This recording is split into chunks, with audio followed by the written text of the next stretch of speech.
Hi everyone, welcome back formally to week number 26.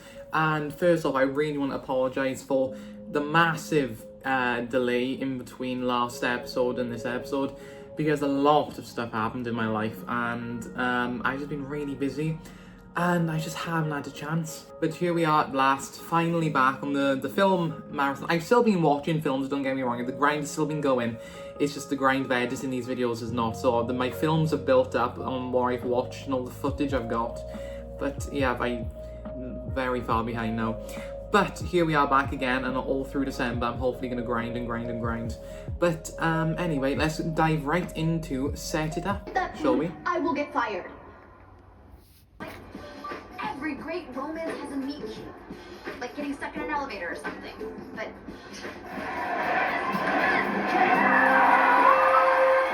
It's not a big deal. I slept with him, okay? I don't do that with very many people. Set It Up as a rom-com film is quite a unique idea behind it, because obviously the main focus of the film, instead of following these two lovers who go on this journey of, you know, kindling their relationship like a classic rom-com would, we see from the perspective of these two people who work under their managers, Harper and Charlie. They come together to set their managers up on a date, so it's kind of like wingman type deal, except the managers have no clue what's going on and they think they're trying to do it all naturally without being found out. And it's a really clever idea, and it's a unique stance on a rom-com like that. And I thought, you know, story-wise it was done well, and how the relationships kindle, and obviously not everything works out in the end or goes to plan, I should say, but rather the tables turn, and instead of the managers, the bosses, finding that love, it's Harper and Charlie that come together and find that love. And overall, it was a unique rom-com, and it was done well. And again, the relationships built in it were done naturally and were done well. So overall, I keep saying overall, overall, I'm gonna give her a 7 out of 10. How's that? Today is a super kind of day, because we've seen Superman.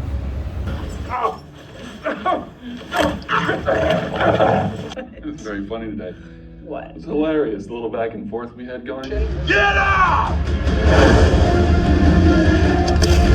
Told me in the aftermath of your battles until I located a strand of your hair. That's how you got into the fortress. The new Superman, well, okay, he's old now because I'm months behind on this. It's good, and that surprised me because I've never been a Superman person. I've never liked Superman. All thanks to the amazing director there is, James Gunn, and has made me that was my chair, I didn't fart. Made me love the character of Superman. Perhaps just the powerful message behind the film, because, right, first off, I want to say this, like I said about the Fantastic Four, we are in this era of superheroes now that we don't need to see an origin story. We know them. So I love how we just skip past that, again, jump right into the action. Brilliant. It's showing what it means to be human. Although Superman isn't a human, biologically, he is as much human as we are. As superheroes are as much, you know, human and can get hurt. Maybe not physically, you know, it takes a lot to hurt Superman physically, but his emotions are still human. And again, that's what that film is conveying, and it's a really, really great adaptation and a great take on the character that is very different and contrasts from the other Supermen who are more brawn and more about the action, when this Superman, although the action scenes were great, this Superman was more about showing what it means to be human and showing emotion, and that is probably more super than the powers. James Gunn did a fantastic job at casting, obviously, especially with Lex Luthor and Superman himself, and overall it was done really well, so I'm gonna give it a 7 out of 10. And I will only, it's a little bit lower because I did find the CGI a little bit goofy, like the alien baby and whatnot. But obviously there's always room to grow, and I'm looking forward to Man of Tomorrow, so we can only go up from here. Right, yo, just want to say Superman, as you just saw, but because I'm a day behind, Superman was for yesterday, even though I watched it today. And today we are watching K-pop Demon Hunters, even though I've never heard of, I've heard of K-pop, I've never watched K-pop, and I've never even been interested in K-pop, and it's all that bloody nonsense. But I heard the film was good, so I thought I'd give it a go. So I don't know why I'm talking in this accent. God knows where this accent it even is, but I'm doing it anyways. Every generation, a new trio of hunters is chosen. No more hiding, I'll be shining like a fire bay. Before I destroy what I swore to protect. This is what it sounds like. Now, didn't I say the Superman can only go up from there? Because, I mean, K-pop Demon Hunters is only going up, up, up, it's our moment, you know, together we go. The point is that it is absolutely phenomenal, one of the greatest films of this year. Spoiler alert on what I'm going to give it, because honestly, I'm blown away. I watched it at first in my uni dorm, as you saw, and I probably would have given it maybe an 8 out of 10, because I was actually taken aback. Now, I was hesitant to watch it as well, because obviously it's K-pop, and I was like, you know, that's not my thing, and it looked girly, and I was like, you know, it doesn't really appeal to me. But that is the message I want to give people about that film, is that you quite literally don't judge a book by its cover. Oh my god, it is incredible. The animation in the film is visually stunning. The storytelling is incredible. And the character development within as well. And the message the film conveys, again, is so beyond powerful. It's special. I don't know what it is about films this year and the messages behind them, but it's been absolutely phenomenal. But to dive into that message again, especially through Rumi, and you also get Mira and Zoe as well facing that, is that it's okay to be yourself. It's okay, you deserve to be accepted for who you are. And obviously you see Rumi hiding her half-demon side from the world and being ashamed of them scars and the way she comes from. But at the end of the film, she finally opens up and decides that she doesn't want to hide anymore. In the lines of the songs as well, that's another thing. The film doesn't just carry this message, the songs do as well. No more hiding, I'll be shining. You know, that's who I want to be. That you know, the message is just really powerful. You know, it's okay to be who you are. You don't need to hide yourself. Be yourself. Absolutely incredible. And again, we see Zoe and Mira as well deal with that. Mira admits that she's a hard person to deal with, and also Zoe has her battle between her Korean and American heritage. It's incredible, and I can't give any more praise to this film, and I can't wait to see like a sequel or a prequel. And don't even get me started on the songs, because it's one of the greatest soundtracks, original soundtracks ever composed. Every song on that soundtrack has been stuck in my head since I first watched it. And you bet your ass, when it came to the cinema, I was the first day to watch it. And when I rewatched it, I felt like I connected even more, and I appreciated it even more. Hence why I am now giving it a 10 out of 10, because it deserves higher than that. But hey, I'm not breaking my own scales. And I shit you not, I've seen this film 5 times this year. This is my most watched film this year. Twice on my computer, twice originally when it came out in the cinemas, and once on Halloween. It's one of the best films this year, so hey, gotta give it to K-pop. We are watching Due Date, because I quite fancied watching a Robert Downey Jr. film. That was Shakespeare. Heard of him? Yes, I've heard of him. He's a famous pirate. By the way, it's Shakespeare. I was all out, so I used the coffee that you guys brought. Oh boy. Don't take that as your dad. Due Date was fun. It's just a stupid, like, fun film to watch with, like, Robert Downey Jr.'s in it. The concept really is that his wife is due any day, and he's on his way to see her, but he has kicked off the aeroplane thanks to this other guy. I have forgotten the names now because it has been a few months of the characters, but then they end up on a road trip together to get to where they're going, and just a bunch of stupid stuff happens. And in a way, it reminds me of like maybe Jackass type stuff, where just everything goes wrong. And maybe in a way as well, a bit of Dumber and Dumber, just because like, maybe not so much Robert Downey Jr., he's the most sensible of the pair, but the other guy as well. It really is just like a silly, fun film to sit down and watch. But overall, it is really enjoyable and it was really funny to watch. So I am going to give her 6 out of 10. The story could have been better. Not that it was bad by any means, but they nailed the comedy, like, a lot. I know what you did last summer. And I know where I did this summer. This summer, I watched I Know What You Did Last Summer. I think he's dead.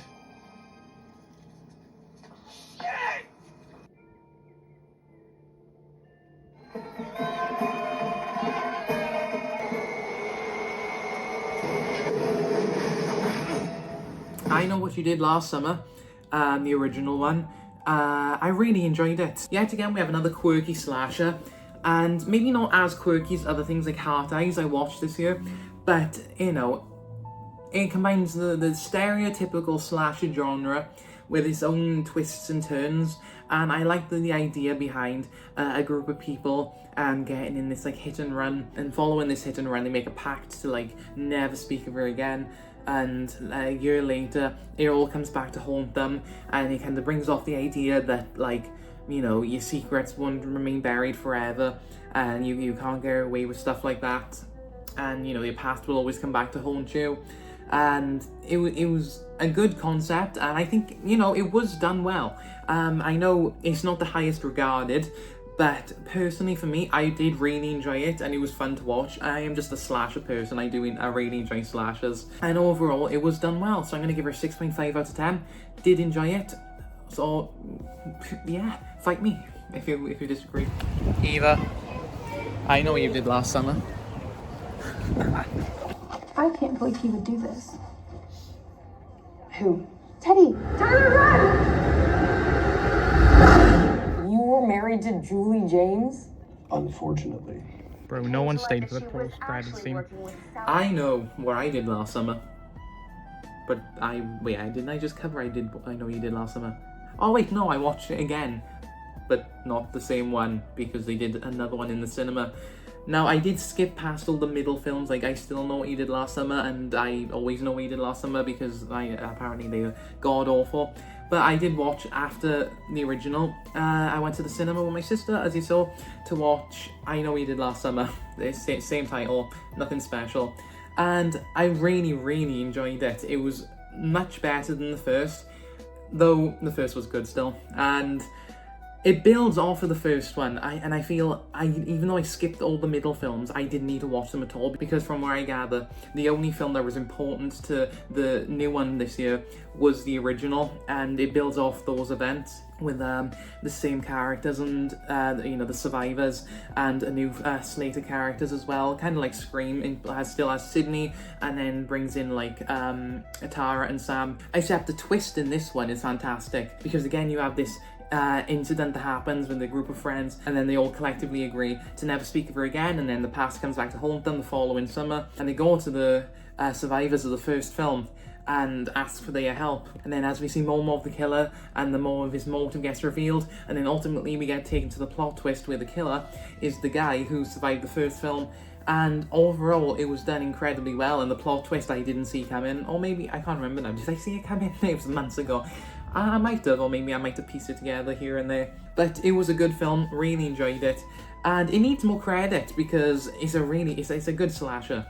Obviously not to the likes of Scream, but it's fun, it's quirky, I enjoyed it, that's all that matters. Overall, 7.5 out of 10, I think that's more than worthy. Oh, you know what time it is today.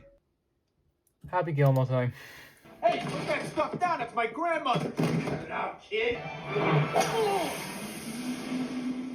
boys are gonna pay for that. You're gonna die, clown! You think that's funny? Happy Gilmore, what a classic, by the way. I loved Happy Gilmore the first time I watched it, loved it the second time I watched it. God, it was so good. And I was so excited to rewatch this, because obviously the second one was coming out last summer now. Basically, the summer just went. Again, we're behind a little bit, but that doesn't really matter, does it? I'd arguably say it's one of the most classic Adam Sandler films there is. Just because, like, you know, it's a big name, Happy Gilmore, everyone knows Happy Gilmore, really. And then touching on the story, there is really, like, this emotional element that he's trying to win back his mother's house, and that drives the stakes and creates that tension between the characters, and causes the developments to happen. Obviously, Happy, it picks up a golf club and discovers he's like a golf genius, and goes on to compete in this tournament. And it's really, really funny, but it's also done really well, and the story comes together perfectly. And the outcome of the film is really satisfying. I mean, for a film about golf, it's basically Golf the film, except it's really, really funny, thanks to Adam Sandler's charm, and they all bring the story to life, and there's a great cast in here as well. So overall, I'm going to give her an 8 out of 10, because just the way the story drives, pun intended, you know, golf drive, all the characters and the narrative and how it all perfectly comes together at the end, incredible. Got me cheesecake, I've got me golf balls, and we are watching Happy Gilmore 2. God.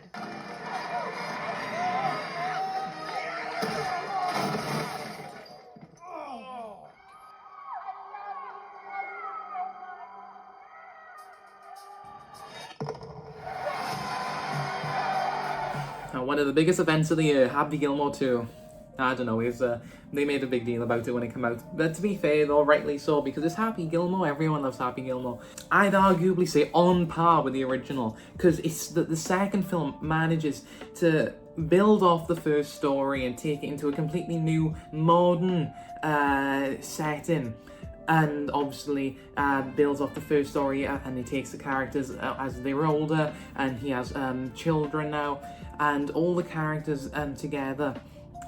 They bring the story to life, yet the film still captures that charm of the first one. It captures how funny the original was, and the jokes on this one are on par with the first. It's like just as funny. And again, that's all due to Adam Sandler and even the other characters and actors in it, how they are in the film and how they work together, and the dynamics, it works perfectly.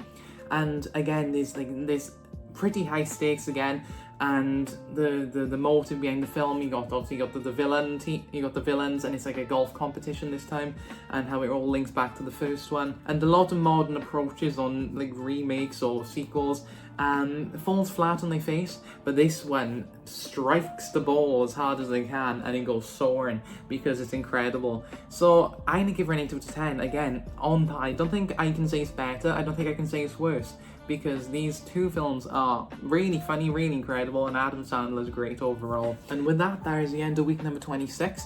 Again, I just want to apologise for how long it's been since the last one, Jurassic World Week. I literally uploaded that when I started uni, and it was December. So yeah, but again, also my uni life is also behind as well. I'm like 2 episodes behind on that right now. But a lot of stuff has been going on in my life, and I've just been trying to juggle all of it. But hopefully now over Christmas and whatnot, we are back and I will get to the grind.